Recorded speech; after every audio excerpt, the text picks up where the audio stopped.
A todas, todos e todes. Quero agradecer a Nossa Senhora Deputada Andréa de Jesus a oportunidade de estar aqui, junto com os demais, nessa mesa riquíssima. Fica difícil falar depois de tanto depoimento de pessoas de luta. Eu venho de uma comunidade de pequenos agricultores familiares de 15 filhos. Eu sou a quinta filha dessa família. Eu comecei a trabalhar aos 7 anos de idade. Naquela época não tinha ainda estatuto da criança, nem tampouco do idoso. A gente iniciava a trabalhar pela manhã, tratando dos porcos, galinha, e logo em seguida a gente ia para o campo. Cada criança ia colher uma verdura, outra criança ia colher uma fruta, uma caça, para o sustento da família. Meus pais eram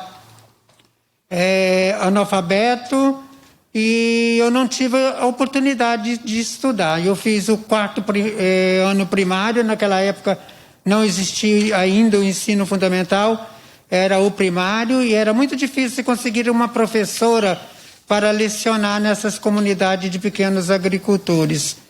Fiz o 4º ano primário, foi quando eu me registrei. O meu nome de Sônia Kelly é nome social. Cici é apelido que minha mãe me deu porque ela tinha dificuldade de falar Ideuci.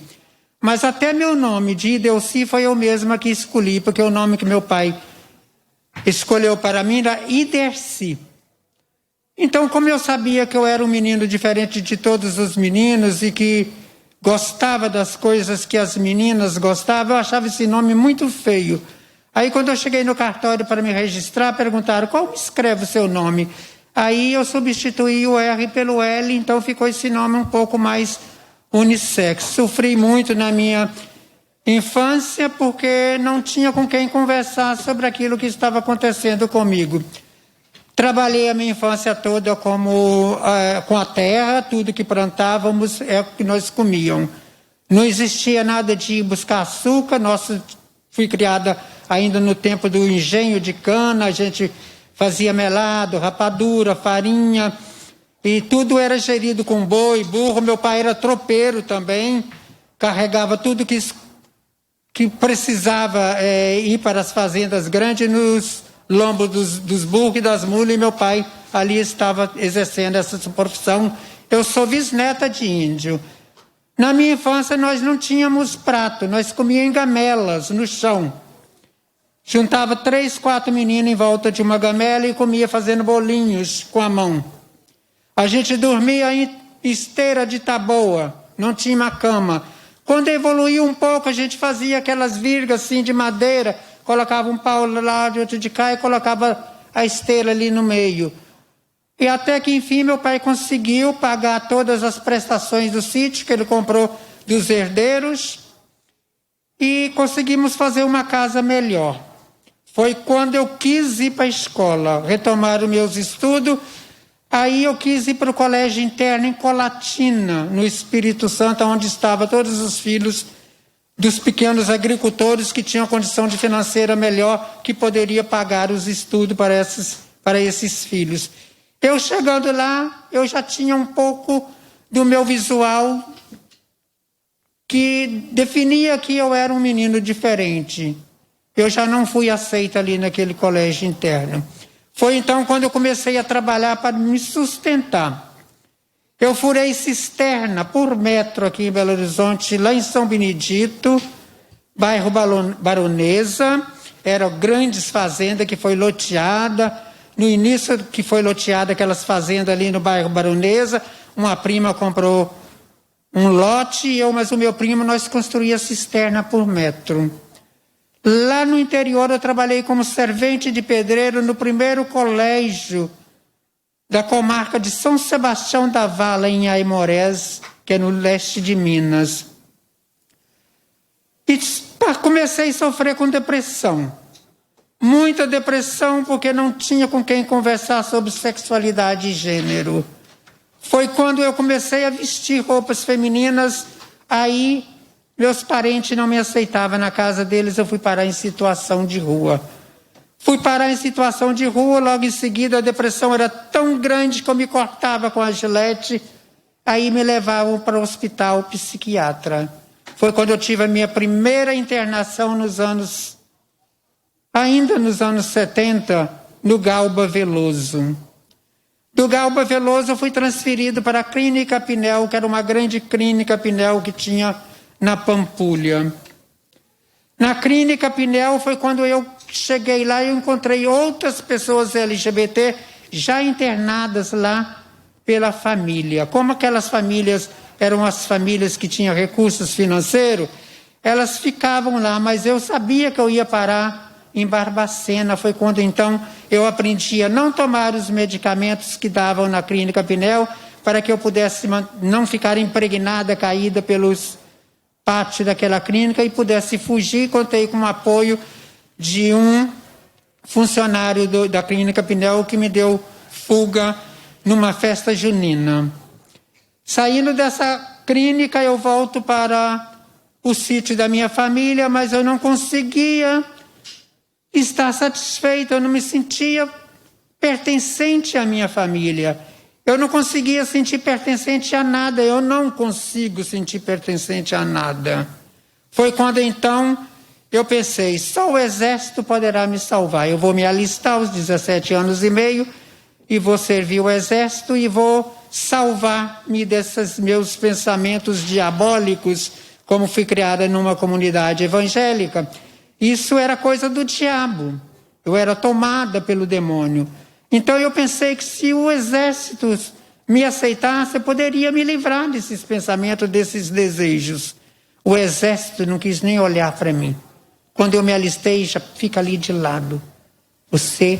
A placa de censura no meu rosto diz: não recomendado para o Exército, não recomendado para a sociedade. Foi quando então resolvi trabalhar em Vitória do Espírito Santo. Fui trabalhar em Vitória do Espírito Santo. Chegando em Vitória do Espírito Santo, essa empresa era bem próxima de uma grande zona boêmia que estava no bairro São Diogo, na Serra Grande Vitória do Espírito Santo, mais aproximadamente na praia de Carapebus. E o gerente dessa firma se engraçou comigo e me levou para passear na zona. Chegando lá, ele me mostrou algumas figuras que estavam pelas esquinas e falavam comigo: lá não é mulher, é um homem que veste de mulher. Lá não é mulher, é um homem que veste de mulher. Mas não falava travesti. Poucas vezes eu tinha ouvido falar travesti na minha vida. Aí eu falei: é isso que eu quero, é isso que me pertence. E voltei para a firma de manhã, em vez de trabalhar, eu peguei minha roupa e vim para a zona. Chegando na zona, trabalhei como escrava também para as donas de casa. Tinha que trabalhar o dia todo a troco de um prato de comida e um cantinho em qualquer lugar para dormir. Mas chegando ali, eu fui copiando tudo que as prostitutas faziam, tudo que as travestis faziam. Tinha muitas cabeleireiras, tinha muitos maquiadores, tinha muita gente boa ali naquele lugar, e eu fui copiando. Comecei a fazer minha hormonização, raspei minha sobrancelha, que naquela época raspava toda a sobrancelha e fazia ela bem alta com lápis crayon. Então, já em 1975, eu já estava bastante transicionada e comecei a trabalhar na prostituição, e confesso para você que também fui escravizada em alguns dos prostíbulos que morei, onde as donas de casa cobravam o cachê e a gente pouco recebia daquele cachê. Viajei para Bahia, para Ilhéus, viajei para Itabunas, para mostrar meus seios aos fazendeiros de café em Itabuna.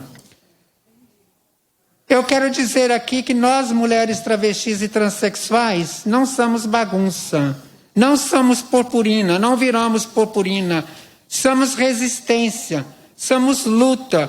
O que falta para nós é oportunidade. E que nós, pessoas trans, nós não saímos da sala de aula. Nós somos expulsos da sala de aula.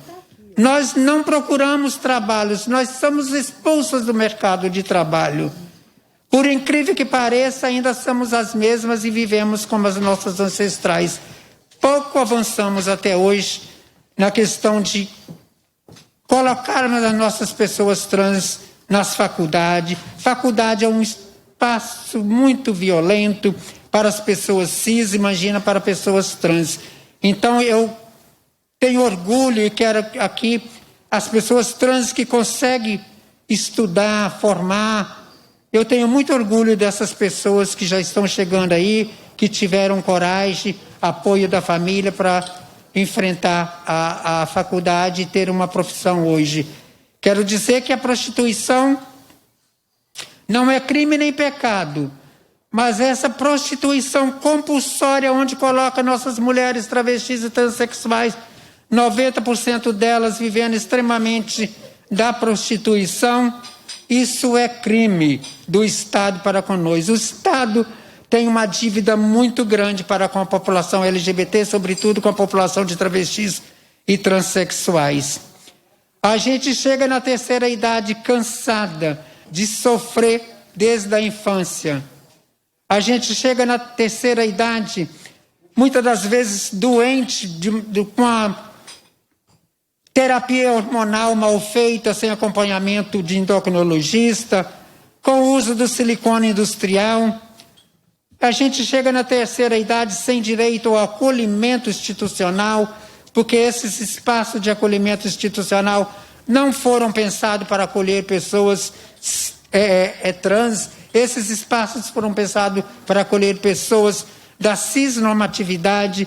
Então, há poucos dias eu estive no asilo. Eu posso dizer que é o melhor asilo que tem em Belo Horizonte. Ele é excelente, maravilhoso, mas quando se trata do acolhimento de travestis e transexuais, a gente vai encontrar profissionais lá dentro que têm uma cultura de fazer críticas com os nossos corpos, com gestos, que aprenderam isso com os programas de humor que sempre ridicularizaram as nossas pessoas, as nossas identidades de gênero e sexualidade.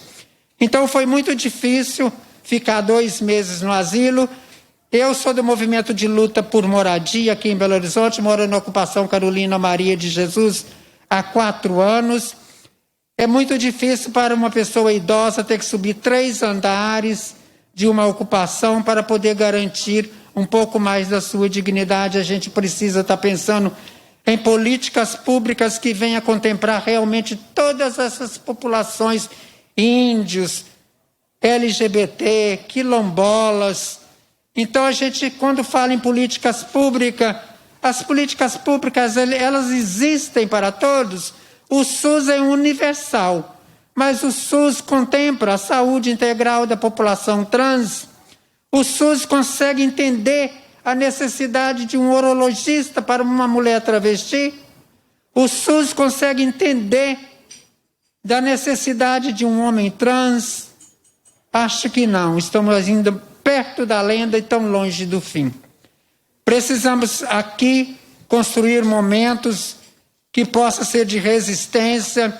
Precisamos construir casas que possam acolher a população LGBT de todas as idades, mas principalmente as pessoas LGBT idosas, sobretudo dar suporte às crianças LGBT nesse momento, porque o impacto da pandemia na população de crianças e adolescentes trans vai ser muito grande.